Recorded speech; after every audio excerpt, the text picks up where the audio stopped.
reflections, contributions.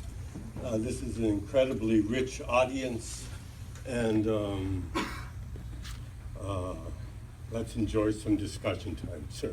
At times now, people are suffering needlessly. I'm a contract provider of mental health services to combat veterans in an outpatient clinic in Tennessee. Whose door do I need to knock on to get this thing fast-tracked? There's no lack of studies, discussions, you know, honorable men having salons, etc. What do we need to do to get action? Whose door do I need to be knocking on? Well, I would say right now with veterans, you need to be tied in with MAPS, the Multidisciplinary Association of Psychedelic Studies, Rick Doblin and crew that is working with post-traumatic stress disorder and veterans with MDMA right now. And there are many centers where very fine research projects Absolutely. are going on. We saw Michael and Annie. We spent a week with Michael and Annie Right. 2 weeks ago. You know. And they told us stories about how they send these packets off to the FDA and the DEA, and they sit on people's desks for months at a time. And you know it. I think it's very important that we don't get prematurely paranoid in dealing with federal agencies. My prime colleague at Hopkins is Roland Griffiths, who's a absolutely wonderful psychopharmacologist and impeccable researcher. And he has a long history of relations with the FDA. I often quip that when I think of going to the FDA, I think of kind of going up the stairs of the temple with fear and trembling.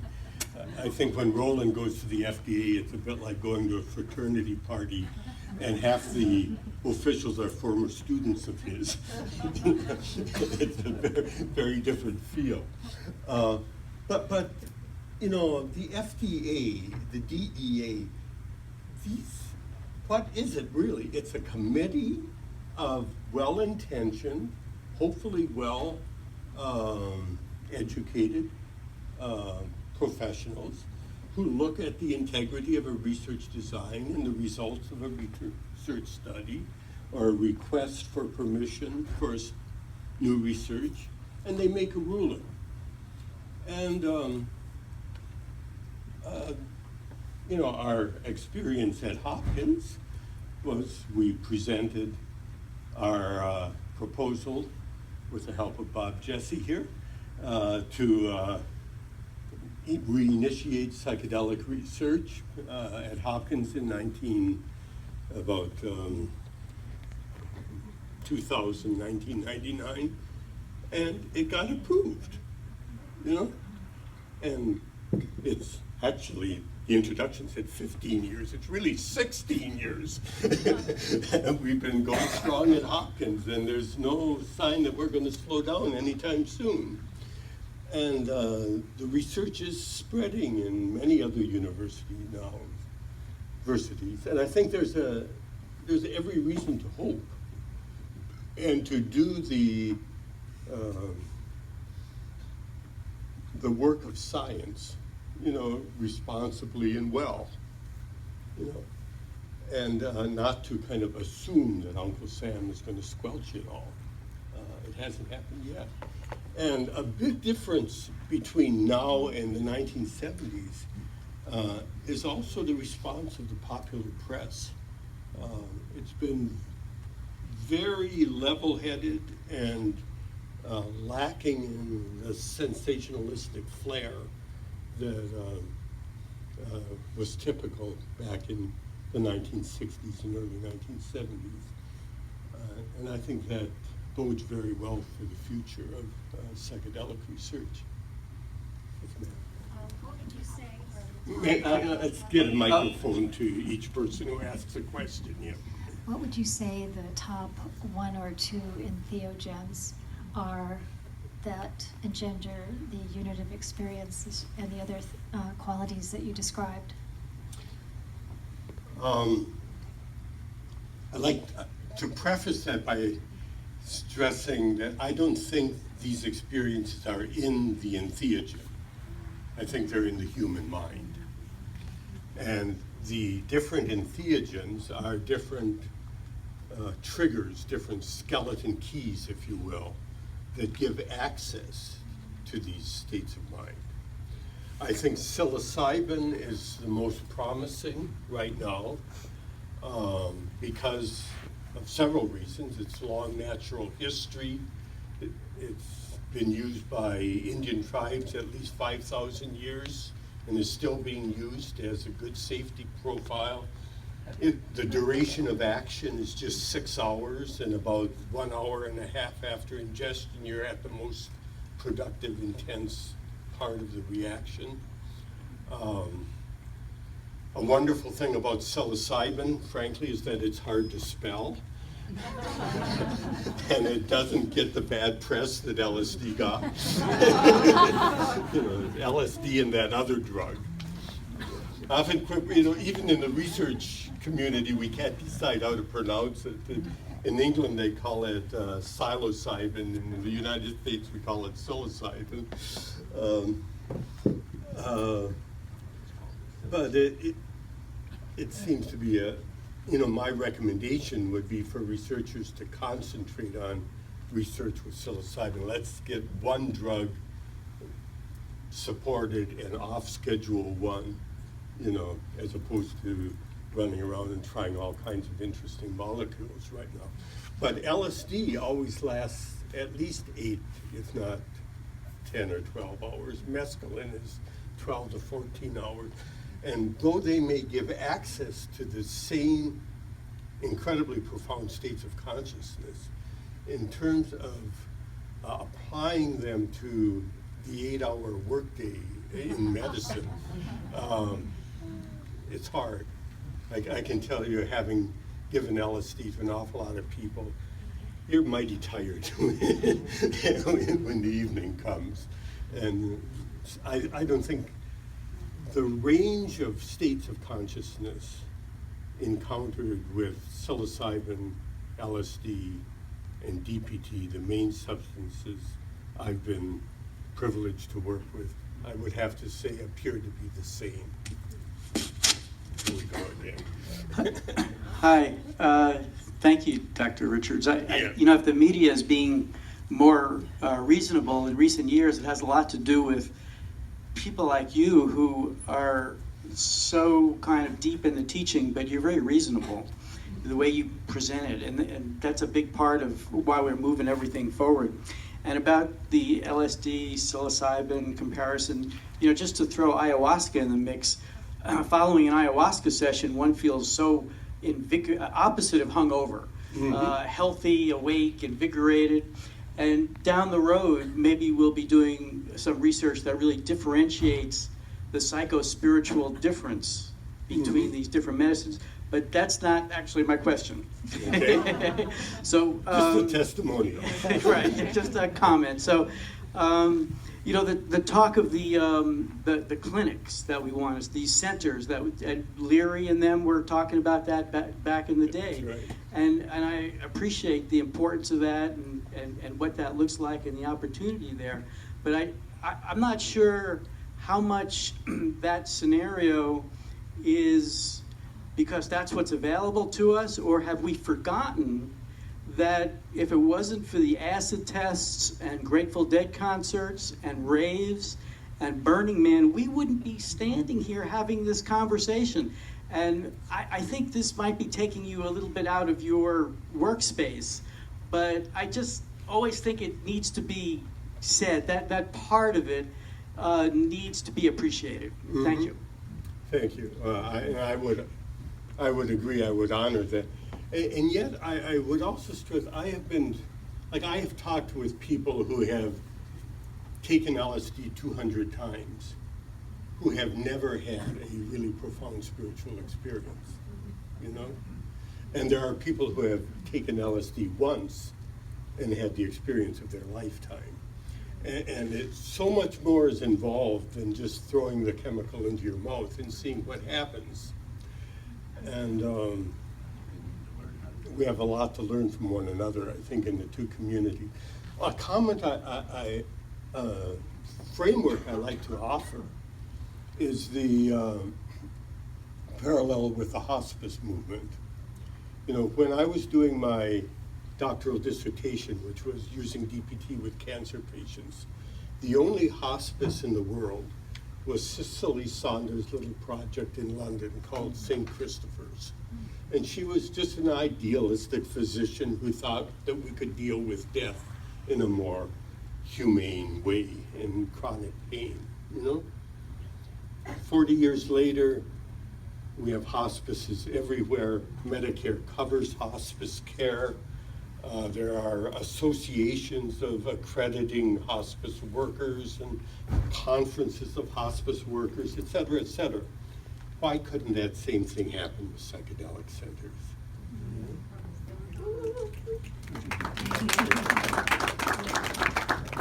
Yes, sir. Microphone for this man. Sorry, real quick. Doctor, real quick, right here. And then Oh, okay. Dr. Richards. Okay. Thank you. This is, first of all, thank you so much. This is beautiful. It's really an honor to be here. Thank you for sharing.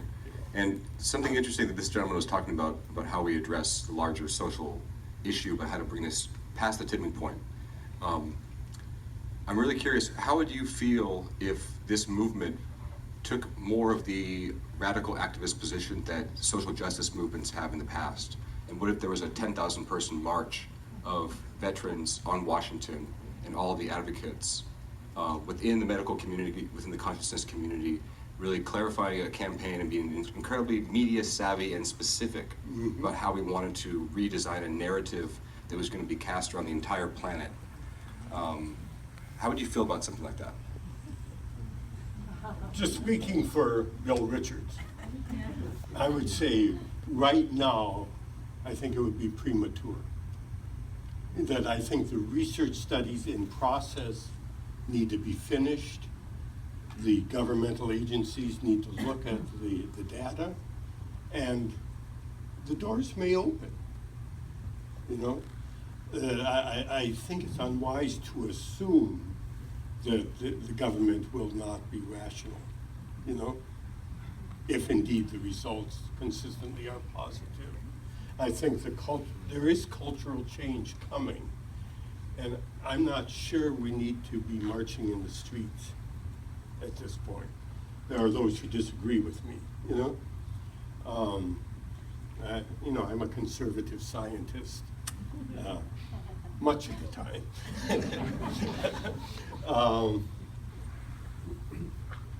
But, you know, it's also part of social change that sometimes people need to march in the streets, you know. I'd say give it a little more time. It's interesting, you know, it's often assumed that the federal government stops psychedelic research in the United States. You know, they certainly did not encourage it, and they did not fund any of our last desperate grant applications, you know. But when research finally stopped in 1977, and I had the dubious distinction of being the last to leave the sinking ship at the Maryland Psychiatric Research Center, the reason it stopped was that it was state bureaucrats, or perhaps wise leaders, at the University of Maryland who decided that psychedelic research was just too controversial and changed the focus of the research center from psychedelic studies to study of schizophrenia, which is a legitimate research avenue.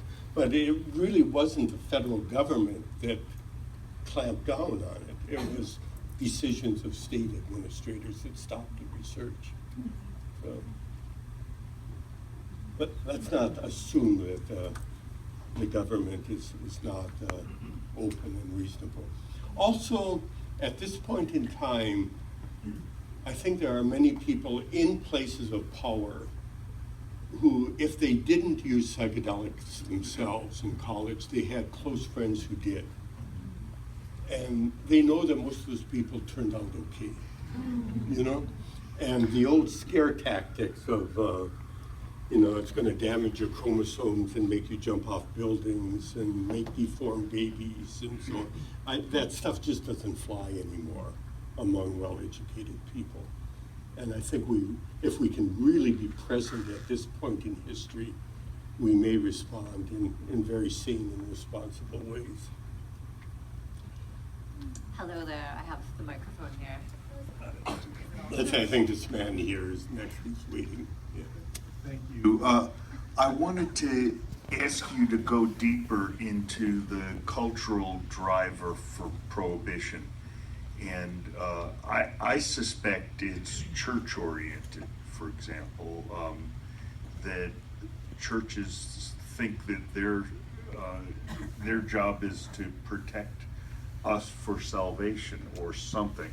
I'm curious to have you go deeper.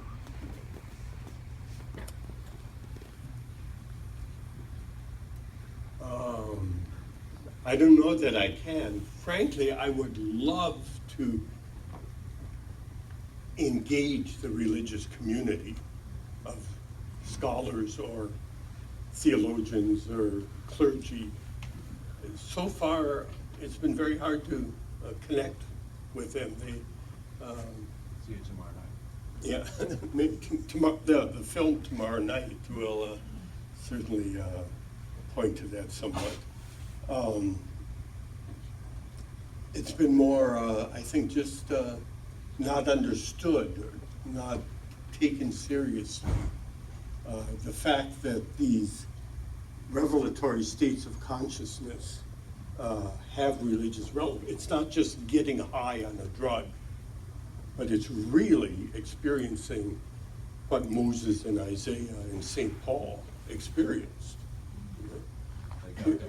which is incredibly powerful. And it's maybe hard to believe at first, and people simply need to be educated. They need to read. They need to read my book. The main reason I wrote that book, or a main reason, was just to try to educate the masses. And so I wrote it kind of for the man on the street, instead of just a community of scholars in either the mental health or religious communities. And there's a lot of misunderstanding out there, even among very well-educated people. And hopefully that can change. We're capable of learning. Yes, sir. Or who has the mic? Hello. Okay. Hi. Hi, thanks so much for your talk and for the work that you've done.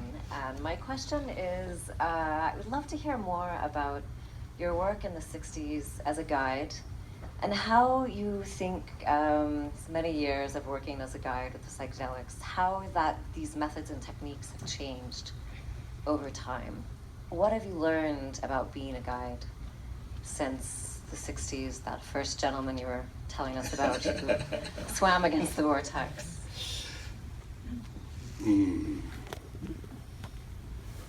Well, for those in the training program here, I'll be talking about that all day tomorrow.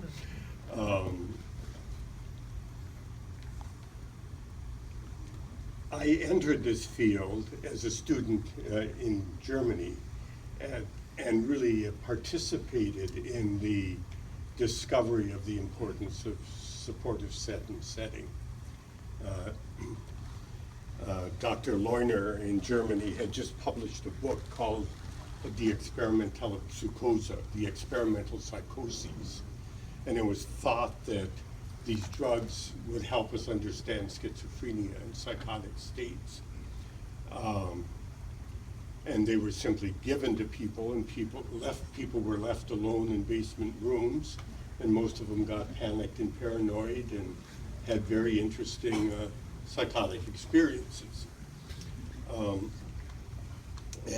I happened to be right there at the cusp when Walter Pankey came through from Boston, and we started coming out of the basement into a room with some light and plants and starting to use music for the first time, instead of leaving people alone holding their hand now and then and being present.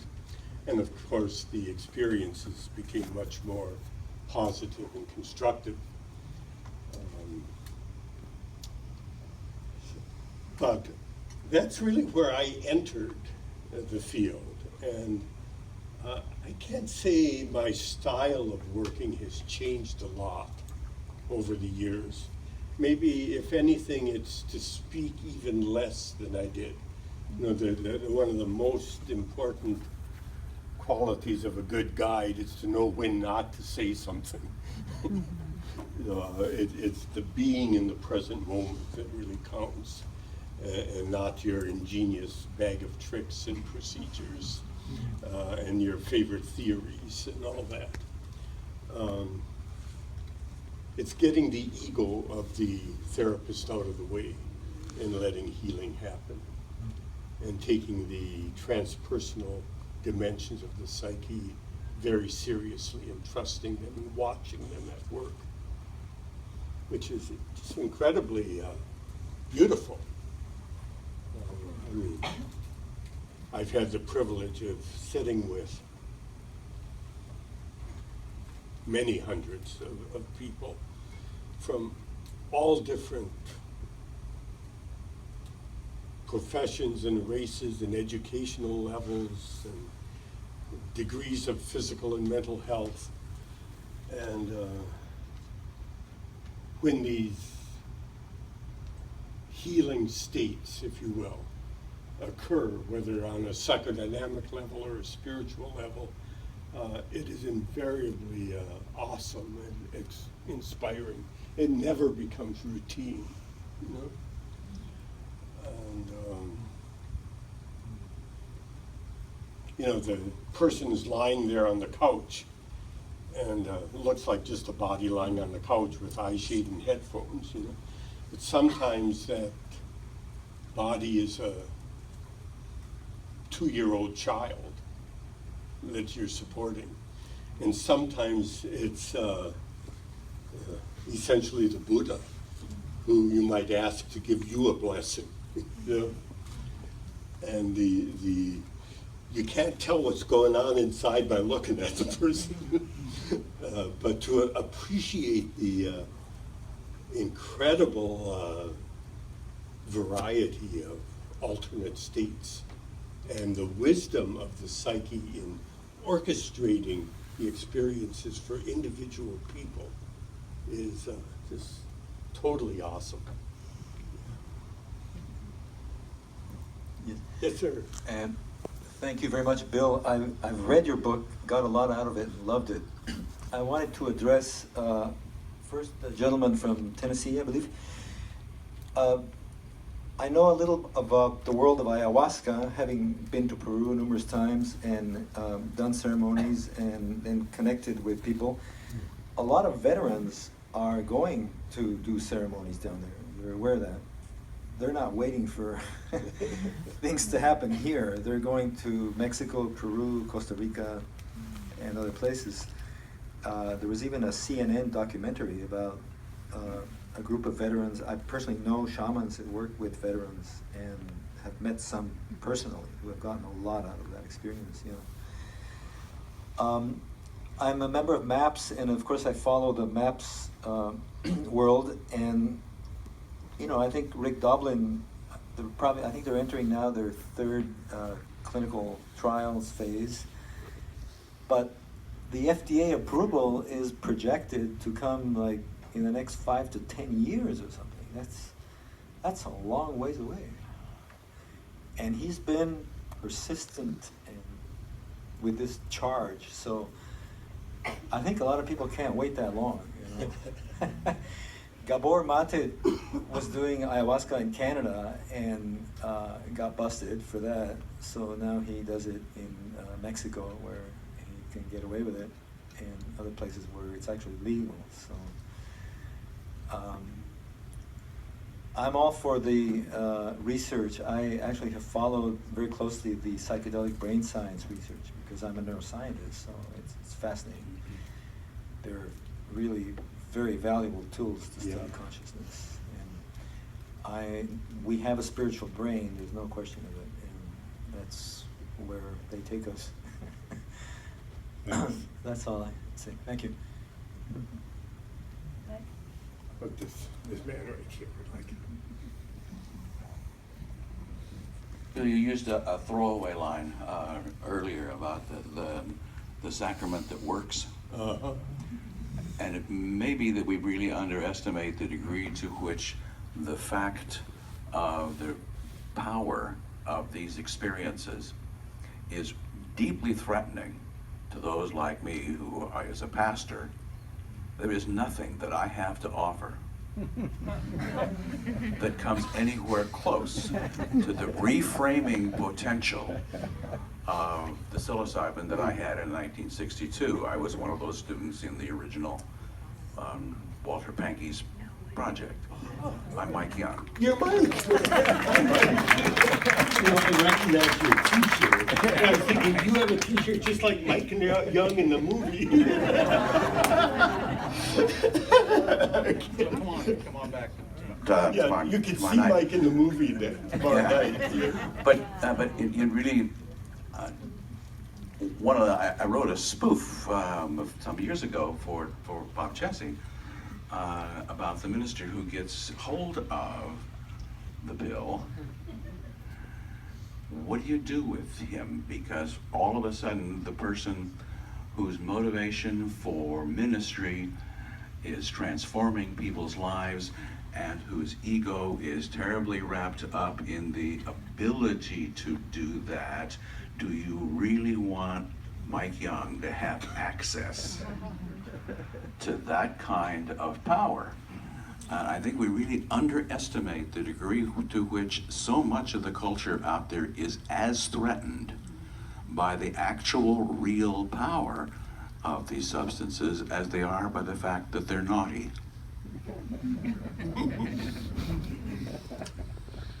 Well, part of my thought is that religion, I think, is more than religious experiences.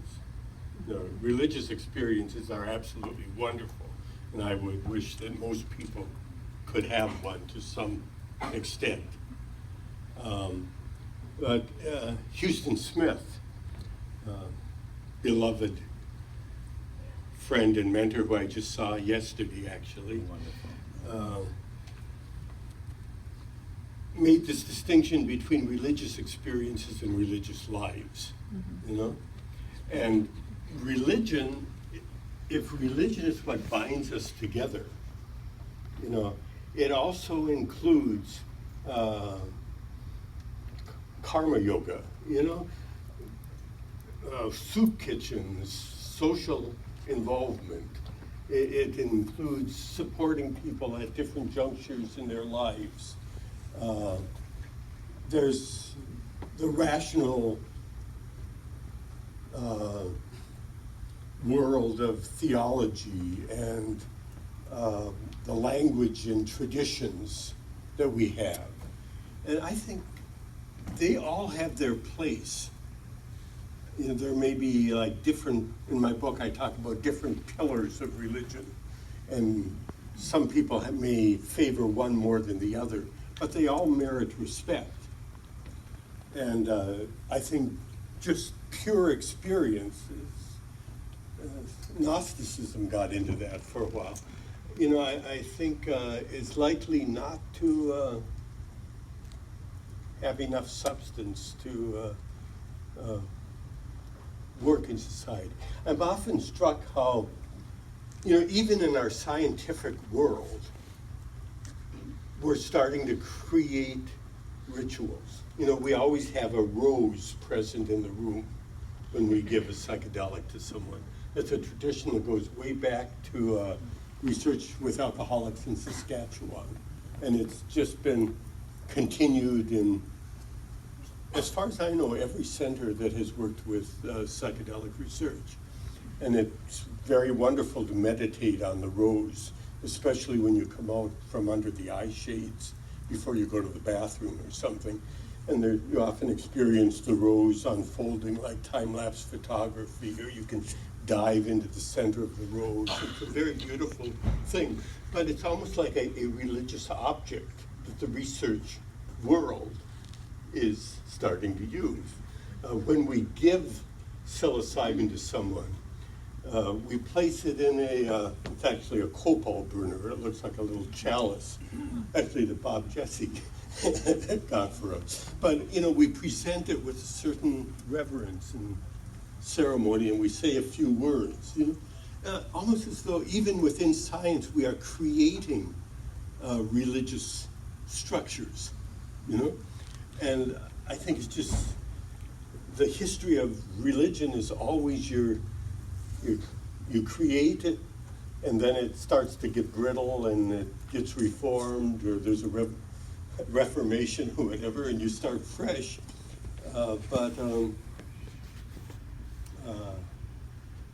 Much as I value religious experience, I would want to suggest that a healthy religion is more than just having experiences. Yes, sir. So Let's get to the microphone over to you here. So I wanted to address the veterans question. I would say start with state legislature. What Colorado did with marijuana. We waited for the feds to get their act together, look at the research. It didn't happen, and it probably won't happen with psilocybin either. I would guess it's going to happen at the state level. Mm-hmm. So I would encourage the psychedelic community to march if it's in your heart. You know, if that's what your conscience and your gut is telling you, to start at the state capitol and let the people of the state speak. Mm-hmm. And, the Dutch have been doing it for a long time. You know, and I think I was just curious if you had looked into Holland and their legislature and their people and customs and attitudes, and because you can go down to the corner market and there's a cooler of every possible psilocybin species on the planet that you can choose from, and including dimethyltryptamine and every other exotic plant teacher. And there's two timelines I see in this situation. There's the scholastic timeline, and then there's the layman timeline. And two totally different worlds. And I understand your point of view of saying, well, okay, wait on the march, scholastically speaking, but on the layman side, there's no time to waste. Because there are private individuals that are seeking these things out as we speak, and they don't have time. And they're not waiting. And that's why there are ceremonies going on all over California, Hawaii. Ayahuasca is being shipped from Hawaii all over the United States, and probably more from Hawaii than Peru itself. So, yeah, I would encourage people to, you know, if you can't get to Peru, go to Hawaii. And if you can't get to Hawaii, look around California. And that the veterans thing is a good place to start, because it's obvious that they need that. And there would be a voice. Thank you. Thank you.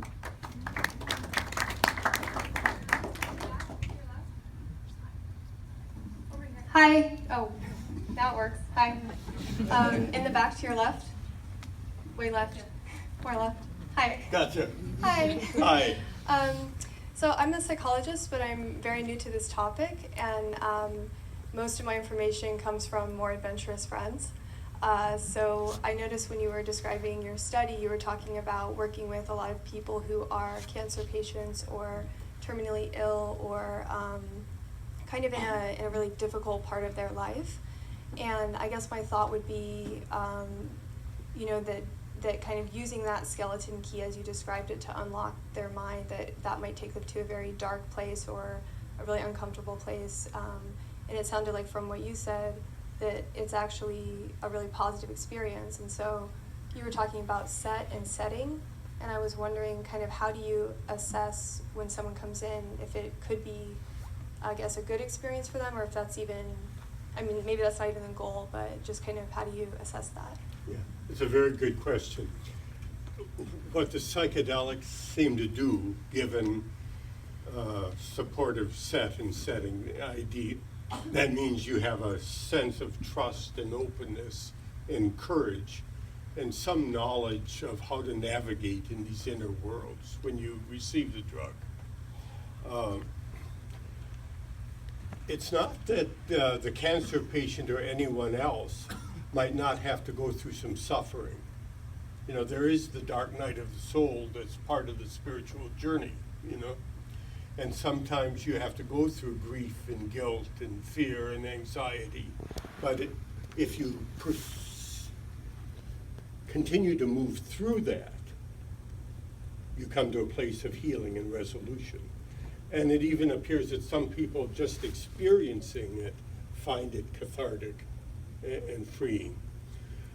But what is most impressively healing is when these archetypal, visionary and or mystical experiences occur. For cancer patients especially, it seems to significantly decrease depression and anxiety, open up interpersonal relationships, and often the claim is made that it removes the fear of death. So that death is approached more with a sense of openness and curiosity than fear. And I like to stress that it doesn't make cancer patients want to die any faster just because they lose the fear of death, you know? If anything, they want to get all the goodness out of every day they're given. But they live instead of exist, if you will. And it's very inspiring. There have been two major studies, one at Hopkins and one at New York University, that are just, as we speak, pending publication, and hopefully will come out this year, that strongly support the use of psilocybin with cancer patients. And hopefully that will finally be published before the year is out, and there will probably be a significant response in the press when that occurs. And that may pave the way, both here and in Europe, for more use in hospices and palliative care centers. Thanks. Get a microphone over here. Oh, I'm sorry.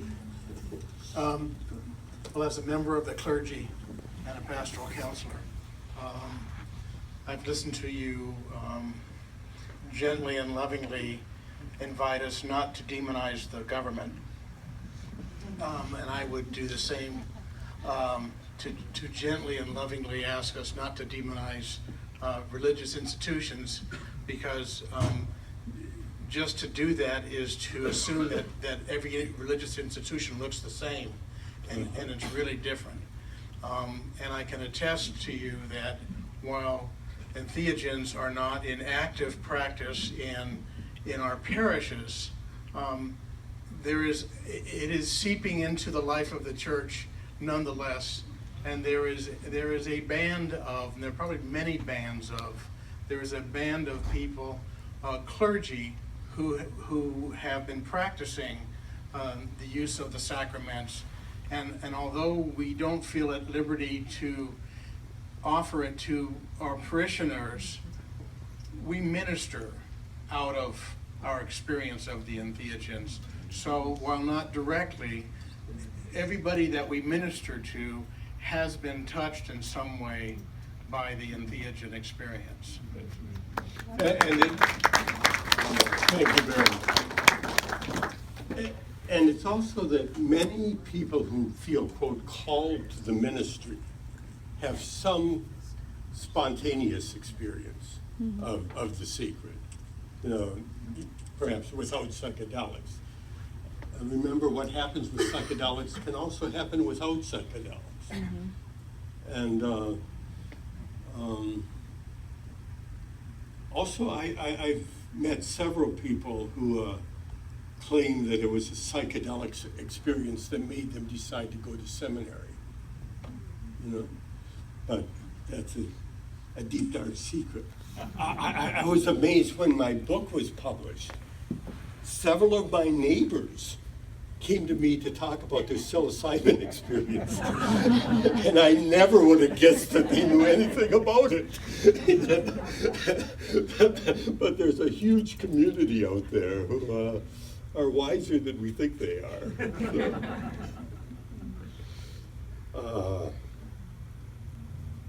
Let me get a microphone over here. Hi, Dr.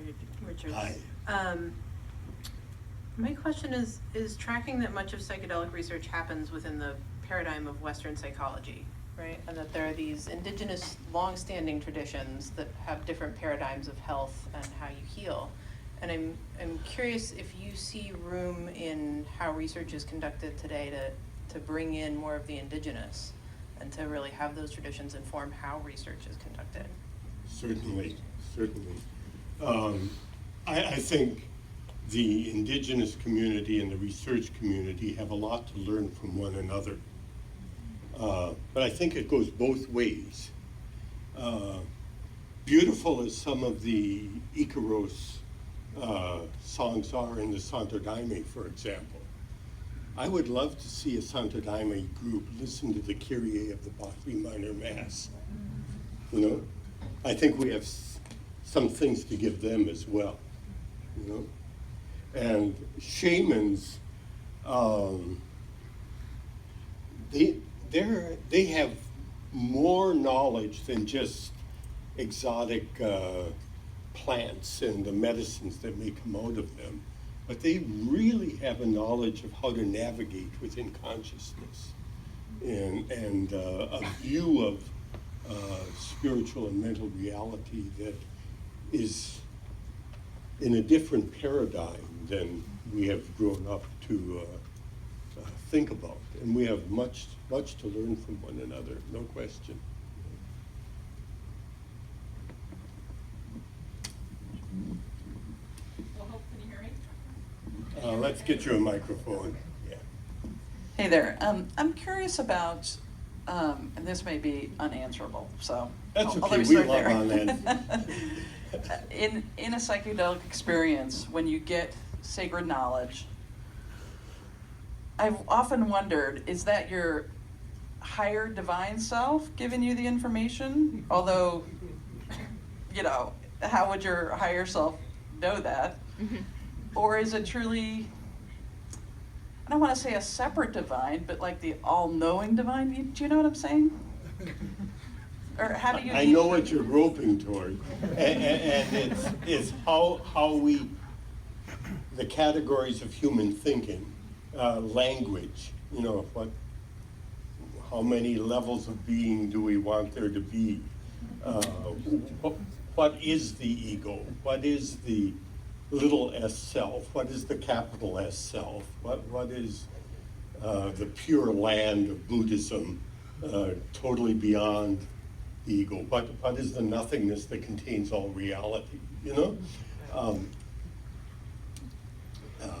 choose your language and define your terms as best you can, and I think that's the best we can do. What I like to stress is, I call it the entelechy of the interpersonally grounded psyche. You know, that when someone goes into these inner worlds with a sense of groundedness, especially within themselves and ideally with a guide, the material that manifests is almost invariably brilliantly choreographed, as if it's designed explicitly for that person. And that's why in the Ayahuasca community and in the peyote communities, they refer to the Entheogen as the teacher. So when you take the drug, you're kind of going in to get a lesson from the teacher. You know, and it may be a difficult one, it may be a painful one, maybe a beautiful one, but there's a wisdom that manifests itself.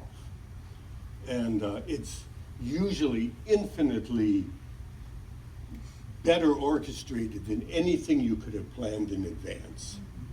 And if you think, well, what does this person need to experience? Well, they maybe ought to regress to 8, 7 and deal with the alcoholic father or something, you know? The psyche itself has a wisdom of not only what it presents, but in an incredibly beautiful way, the order and the manner in which it presents material. It's incredibly awesome. Carl Jung sensed that, you know, in just how meaningful the order of material was as the analysis in Jungian psychology progressed, and this is certainly supports that. Quick follow-up.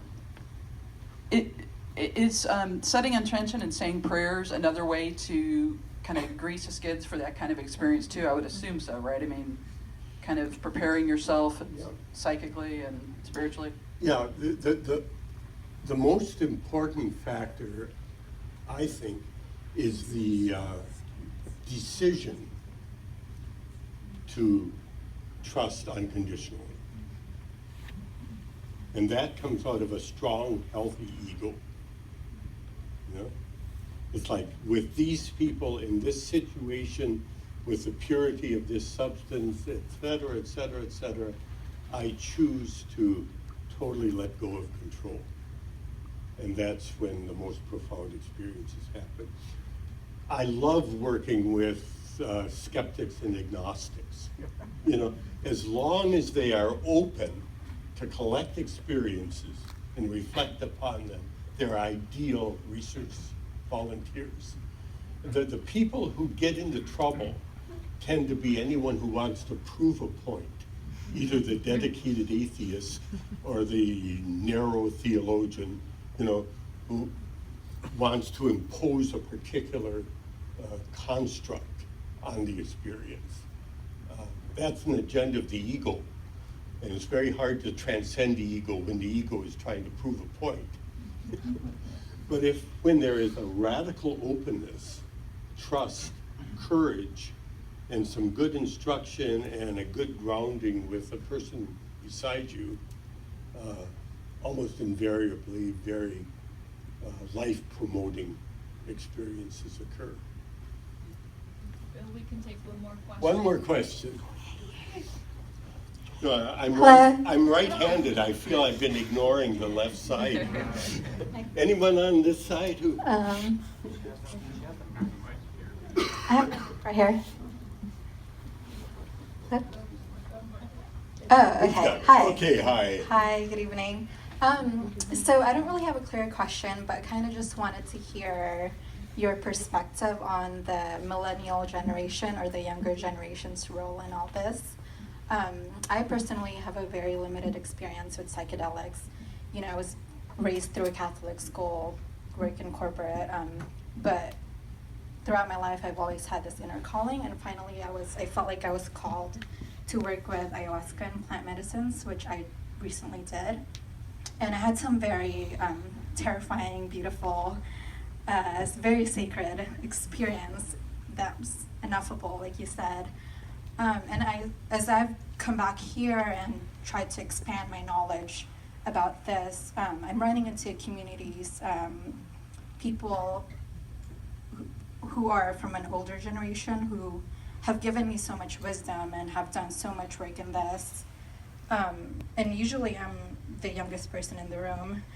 And on the other, so there's that one side that's really great. And I've had years of experience with this. And then there's another side where I talk to my peers. And also when I was in Peru, I noticed that there's a lot of millennials that actually went there and had this, and who are doing this just beyond what I've heard from older generations say, is it just a trip or like for fun? But they're actually doing this because they've had these awakenings, and you know, they fund it themselves. They sometimes even go behind their parents' backs, and they have like sacred experiences like mine.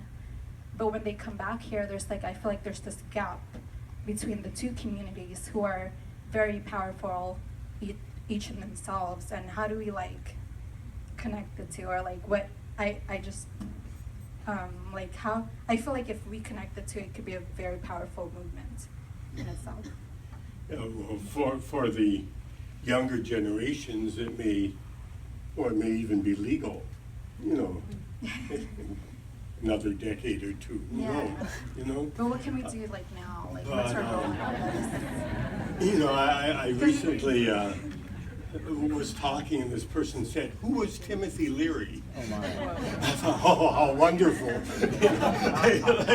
I try to give a talk without mentioning his name, and there are some people who don't know who he was. You know, he's just a period in the distant history, and life does move ahead. I think in every generation there are the natural mystics, the people who have these experiences without drugs, as well as those who do. And one purpose of writing my book was to try to empower and normalize these experiences for people who haven't taken psychedelics. You know, I think when these experiences happen spontaneously, sometimes people are afraid to share them with anyone. And perhaps rightly, they're afraid they'll just be referred to psychiatric care, or that people will worry about them, you know? And yet it's one of the most precious experiences in their lives, and they just don't know what to do with it, you know?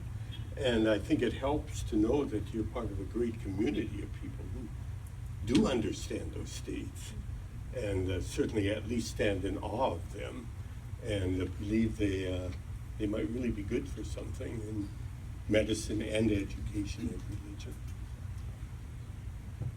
Thank you all.